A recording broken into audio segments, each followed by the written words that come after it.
তো গাইস আজকে দেখলেন এই যে এই মামাটা আছে না, এই মামাটা দেখেন শুধু শুয়ে আরাম নেই, আমাদের কিচ্ছু করে না।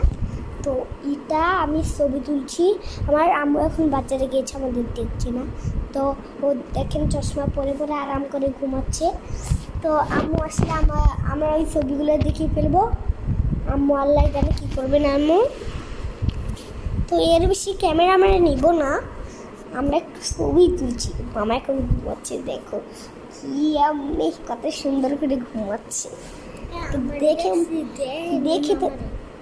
দেখে তো নায়ক লাগছে। দেখেন হচ্ছে আমার বোন আপু, তোমটা দেখে দেখে হাসছে। দেখুন আর দেখুন কোন পাগলা ঘুমাচ্ছে। তো গাইস আজকের মতো ভিডিও আমরা হাইডেন করে দিব। সরি, হাইডেনের বাপ চলে আসবে আবার।